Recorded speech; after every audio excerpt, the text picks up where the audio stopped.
Sabe quando você sente que algo está errado, mesmo quando tudo parece normal? Quando o silêncio de um lugar grita mais alto do que qualquer barulho? Eu nunca acreditei nessas coisas, até morar naquela casa.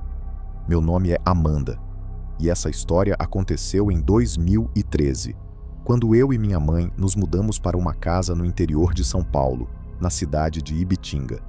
Tínhamos passado por momentos difíceis. Meu pai havia falecido meses antes, e com pouco dinheiro, minha mãe encontrou uma casa antiga e barata para alugar no final de uma rua sem saída, a Rua 81. Era uma daquelas casas térreas, com janelas altas e madeira escura, cercada por um muro descascado e um portão enferrujado que rangia com o vento. A vizinhança era estranhamente silenciosa, quase deserta. Só havia um vizinho do lado direito, um senhor chamado Seu Walter, que raramente saía de casa. Nos cumprimentou no primeiro dia com um olhar estranho. Sabe aquele tipo de olhar que parece mais um aviso do que uma recepção? Eu devia ter entendido na hora. No primeiro dia, assim que entramos, senti um peso. A casa era gelada, mesmo com o calor do verão. O chão de madeira estalava a cada passo, e as paredes pareciam absorver o som. A sala tinha um espelho antigo, daqueles ovais, pregado à parede com pregos tortos, e o quarto que seria meu. Bom, tinha algo nele que me causava náusea. A parede do fundo estava descascando, e havia um cheiro de mofo, mas não era só isso. Era um cheiro doce e podre, como carne estragada com perfume. À noite, tudo piorou. Eu acordei às 3h27 da madrugada com o barulho de passos no corredor. Pensei que fosse minha mãe, talvez indo ao banheiro, mas os passos não paravam. Eles iam e voltavam, e não havia som de porta sendo aberta. Levantei devagar, abri a porta do quarto e olhei para o corredor, vazio. Mas o som continuava, pisadas leves, arrastadas, como se alguém andasse descalço no chão de madeira. Fui até o quarto da minha mãe. Ela dormia profundamente. Voltei para o meu quarto com o coração acelerado. Na segunda noite, acordei de novo. Dessa vez, com o som de alguém sussurrando. Não dava para entender o que era dito. Palavras emboladas, roucas, como se alguém falasse bem perto do meu ouvido. Acordei assustada e acendi a luz. Nada, mas o espelho da sala estava sujo, embaçado, como se alguém tivesse respirado bem perto dele. E havia um desenho, uma espiral, feita com o dedo no meio do vidro. Comecei a dormir mal. Minhas costas doíam, sonhos estranhos me atormentavam. Vultos me observando do canto do quarto. Uma mulher de cabelos molhados parada no pé da cama, mãos geladas me puxando para dentro do colchão. Eu acordava suando, mesmo com o ventilador ligado. Certa vez, acordei com marcas vermelhas no braço, como se fossem dedos. Tentei falar com minha mãe, mas ela dizia que era estresse, que eu estava impressionada. Até que, numa manhã, ela me chamou para ver uma coisa. Havia pegadas no chão da cozinha, pegadas pequenas, molhadas, como se alguém tivesse entrado com os pés úmidos. Só que ninguém tinha saído de casa e a porta estava trancada. A coisa escalou de verdade na quarta semana. Acordei no meio da madrugada com o som de batidas na parede. 3 batidas, espaçadas, como se fosse uma chamada. Levantei com o coração disparado. A casa estava escura. Fui até o corredor e vi de relance a porta do banheiro se fechando sozinha. Corri até lá, abri de uma vez, mas não havia ninguém. Nenhum som, nenhum vento, nada. Apenas o espelho do banheiro embaçado e, dessa vez, uma palavra escrita: volte. Voltar para onde? Desesperada, fui até o quarto da minha mãe, e ela também tinha acordado. Chorava, tremendo, dizendo que tinha visto meu pai no canto do quarto, mas ele não estava ali. Ela disse que ele a observava, que tentou falar, mas sua boca só se movia sem emitir som, e que seus olhos não tinham pupilas. Foi ali que entendi. Aquela casa nos queria. Ligamos para minha tia, pedimos socorro e saímos de lá no meio da madrugada. Dormimos na casa dela naquela noite e no dia seguinte contratamos uma empresa para tirar nossas coisas de lá. Nunca mais voltamos. Mas algumas semanas depois, algo me fez revisitar aquela rua. Uma mistura de curiosidade e medo. Fui até a biblioteca da cidade pesquisar registros da Rua 81. E foi lá que descobri que, anos antes, aquela casa pertenceu a uma mulher chamada Eva Monteiro, uma benzedeira que vivia isolada, acusada por vizinhos de práticas de magia negra. Foi encontrada morta no quarto dos fundos, o quarto que havia sido o meu, com um espelho nas mãos e as palavras "Volte para mim" escritas com sangue na parede. O mais assustador, segundo os jornais, o corpo foi descoberto depois que vizinhos ouviram, por dias, batidas na parede e sussurros vindo de dentro da casa, mesmo depois da morte dela. Nunca mais a casa foi habitada por mais de um mês. Desde então, sonho com aquele espelho. E às vezes, acordo com a mesma hora marcada no visor do meu celular. 3h27. Tem lugares que a gente entra e o ar muda. A luz parece mais fraca, o silêncio pesa, e mesmo sem explicação, você sente que algo ali está errado. E às vezes, é tarde demais para sair. Eu me chamo Fernanda, tenho 36 anos e trabalho como promotora de eventos há mais de uma década. Viajar sozinha sempre fez parte da rotina. Hotéis, aeroportos, estradas. A vida é um eterno vai e volta. Mas foi numa dessas viagens, em uma cidade do interior de Minas Gerais, que eu vivi a experiência mais aterrorizante da minha vida. E desde então, eu nunca mais consegui dormir em hotéis da mesma forma. Era uma segunda-feira à noite. Eu havia chegado na cidade para organizar um congresso de tecnologia que aconteceria no dia seguinte. O hotel onde havíamos feito reserva teve um problema de overbooking. Fiquei sem quarto, sozinha, num lugar que eu mal conhecia, e tudo o que queria era uma cama e um banho quente. Foi quando o taxista me indicou um hotel antigo no centro. Tem cara de velho, mas é limpo, sempre tem vaga, ele disse. Chegando lá, fui recebida por uma recepcionista de meia-idade, educada, mas estranhamente nervosa. Quando pedi um quarto, ela hesitou. Olhou para o monitor do computador e disse, quase sussurrando: "Só tenho 313, mas fica no fim do corredor, é um pouco afastado." Perguntei se havia algum problema com ele. Ela balançou a cabeça, como quem quer dizer que não, mas parecia insegura. "É só mais escuro que os outros. Tem pouca movimentação por lá, mas se não se importar..." Eu estava exausta. Aceitei. Peguei o elevador, que fazia um barulho metálico toda vez que trocava de andar. O corredor do terceiro andar parecia saído de um filme antigo. Carpete manchado, paredes amareladas, papel de parede descascando. As lâmpadas tremeluziam e deixavam a luz instável. O número 313 ficava no fim, quase encostado na parede final. Quando abri a porta, um vento frio me atingiu no rosto. E era verão. Lá fora fazia 30 graus. Pensei que fosse o ar-condicionado ligado, mas ele estava desligado. E o quarto estava gélido. Joguei minha mala sobre a poltrona e fui tomar banho. O banheiro era pequeno, com um espelho oval acima da pia e azulejos antigos, brancos, mas encardidos. Enquanto a água esquentava, percebi algo estranho. Havia marcas de mão no espelho, não digitais, mãos inteiras, como se alguém tivesse encostado as duas mãos ali, de dentro para fora. Esfreguei com a toalha. As marcas não saíram, mas o que me deixou ainda mais inquieta foi a sensação de estar sendo observada. Toda vez que eu olhava para o espelho, parecia que havia algo a mais refletido lá. Um vulto, uma sombra atrás de mim. Mas ao virar, não havia nada. Pensei em pedir para trocar de quarto, mas já era tarde. Me convenci de que era só cansaço, mente pregando peças, e fui dormir. No meio da madrugada, acordei com um som seco, um estalo. Era como se alguém tivesse batido forte no armário. Olhei no celular. 3h17. O quarto estava completamente escuro e o ar parecia ainda mais pesado. Sentei na cama, tentando entender o que tinha acontecido, quando ouvi passos, mas não do lado de fora, dentro do quarto. Parei de respirar. O som vinha da poltrona onde eu havia deixado a mala.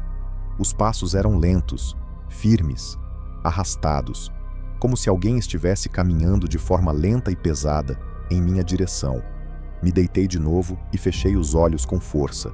Ouvi o som parar bem ao lado da cama. Senti o colchão afundar.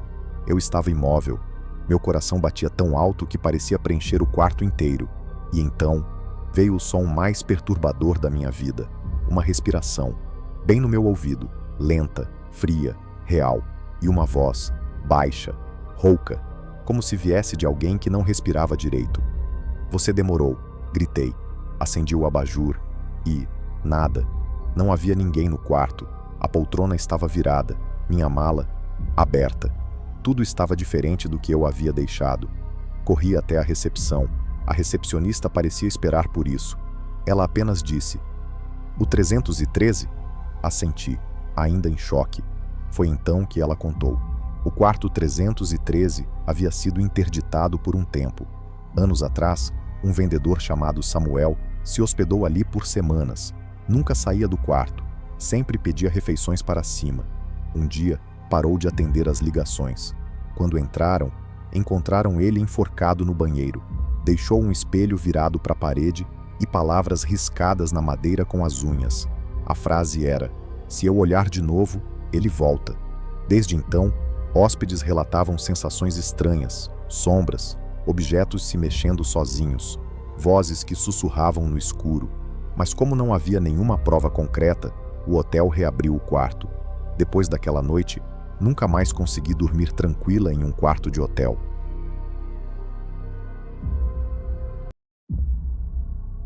Você já se perguntou o que faria se acordasse em um lugar onde o tempo parece ter parado, onde cada canto da casa guarda um segredo e onde a própria terra parece rejeitar a sua presença? Essa não é uma história inventada, é um relato real. E eu fui testemunha. Meu nome é Cláudia, tenho 41 anos, sou professora universitária e moro hoje em Belo Horizonte. Mas tudo o que você vai ouvir aqui aconteceu em 2007, numa fazenda no interior de Minas, perto da cidade de Ayuruoca, na Serra da Mantiqueira. O que começou como uma viagem de descanso entre amigos acabou virando o episódio mais sombrio e confuso da minha vida. Uma experiência que marcou profundamente cada um de nós que esteve lá e que até hoje me faz acordar suando frio durante a madrugada. Essa história envolve desaparecimentos, vozes sem corpo, objetos que se movem sozinhos, sonhos compartilhados e um tipo de mal que parecia estar enterrado na terra. Era início de outubro, feriado prolongado. Eu, meu namorado na época, Daniel, e mais 3 amigos decidimos alugar uma casa no campo. A ideia era fugir da correria da cidade, desligar o celular e curtir o silêncio. Uma conhecida da minha mãe nos indicou uma fazenda centenária que estava sendo reformada para hospedagem. Isolada, silenciosa, cheia de natureza. Perfeita, né? Marcamos a estadia para 3 dias. O lugar se chamava Fazenda Vale Escuro, um nome que a gente achou curioso, até poético. Não imaginávamos o quão literal ele seria. A estrada até lá era cheia de curvas, barro e uma névoa esquisita que começava todo fim de tarde. Mas ao chegar, a casa era linda, colonial, com móveis antigos, paredes de taipa, janelas enormes e um silêncio quase absoluto. O caseiro, um senhor chamado Seu Norival, nos recebeu com simpatia, mas disse uma coisa estranha antes de ir embora. "Qualquer coisa me chama. Só não saiam do casarão depois das 11. A gente riu. Ele não. No começo tudo foi ótimo. Jantamos, rimos, bebemos vinho. Mas quando a noite caiu completamente, o clima começou a mudar. Primeiro foi a temperatura. A casa ficou gelada de uma hora para outra, mesmo com a lareira acesa. Depois, os barulhos. Vinha do segundo andar, passos arrastados, como se alguém estivesse caminhando descalço sobre o assoalho de madeira. Mas ninguém além de nós 5 estava ali. Naquela madrugada, eu fui acordada por um som de chorar baixo. Achei que era uma das meninas, a Lívia, e fui até o quarto dela, mas ela estava dormindo. Todos estavam. O choro vinha de dentro do armário do quarto de hóspedes. Quando abri, não tinha ninguém, mas o som continuava, baixo, persistente, dentro da minha cabeça. Na manhã seguinte, todos acordaram estranhos. Ninguém tinha dormido bem. E o mais bizarro, 3 de nós tivemos o mesmo sonho. No sonho, estávamos em um campo seco, com a casa da fazenda ao fundo, mas escurecida, em ruínas. Uma mulher de branco, que ninguém conseguia ver o rosto, chamava cada um pelo nome. Ela dizia: "A terra está viva, e ela quer de volta o que tiraram." O Daniel, meu namorado, foi quem ficou mais abalado. Disse que no sonho ele sentiu que já tinha estado lá antes e que tinha feito algo horrível naquele lugar. Começamos a pesquisar um pouco mais sobre a fazenda, e foi aí que o Bruno, um dos nossos amigos, achou algo num livro velho na estante da sala. Um registro do século XIX. A fazenda havia sido usada como abrigo de doentes de lepra, depois como senzala e, por fim, como local de ritos religiosos proibidos. Ali havia sido cenário de sofrimento real. Na segunda noite, algo pior aconteceu. Depois da meia-noite, Daniel desapareceu. A gente procurou pela casa inteira. Quarto, cozinha, sótão, porão, nada. Até que o André ouviu barulhos vindos da parte de trás da casa. Uma porta que dava para um pequeno depósito. Só que essa porta não estava ali no dia anterior. Ela era antiga, com dobradiças enferrujadas e uma fechadura que parecia selada. Forçamos a entrada e, ao abrir, descemos por uma escada estreita, mal iluminada, até um porão de pedra.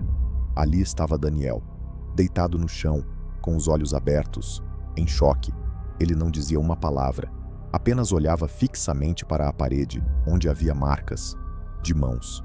Muitas, pequenas, como se crianças tivessem sido enterradas vivas ali.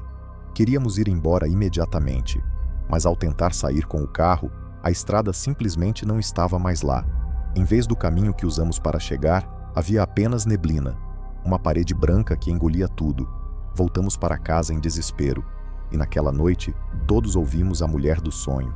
Ela caminhava pelos cômodos, chamando um por um, pelos nomes de batismo. Cláudia, Bruno, Lívia. Eu tremia de medo, mas sabia que precisava fazer algo. Peguei o livro antigo novamente e encontrei um símbolo estranho, marcado à mão, com instruções sobre como interromper o ciclo. Tínhamos que acender velas nos 4 cantos da casa, rezar o que estava escrito e esperar até o amanhecer sem dormir. E foi o que fizemos. As velas acesas tremiam, mesmo sem vento. A cada canto marcado, sentíamos a casa vibrar. Daniel, que ainda não falava, começou a chorar compulsivamente. No centro da sala, colocamos o livro e dissemos as palavras. E então, tudo parou. Por um segundo, o mundo inteiro ficou mudo. E logo depois, ouvimos um grito vindo do andar de cima. Mas ninguém subiu. Ficamos ali, abraçados, esperando o dia nascer. Quando amanheceu, a estrada estava de volta. Pegamos nossas coisas e fomos embora sem olhar para trás. 2 semanas depois, Daniel voltou a falar, mas nunca contou o que viu no porão. O caso nunca foi investigado a fundo, mas recentemente, em 2023, soube que a fazenda foi demolida após a morte de um novo proprietário, que também foi encontrado mudo no mesmo cômodo. A terra, dizem os moradores, ficou estéril. Nada mais cresce ali.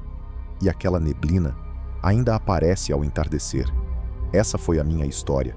Não é fácil reviver esses momentos, mas se você ficou até aqui, obrigado por ouvir.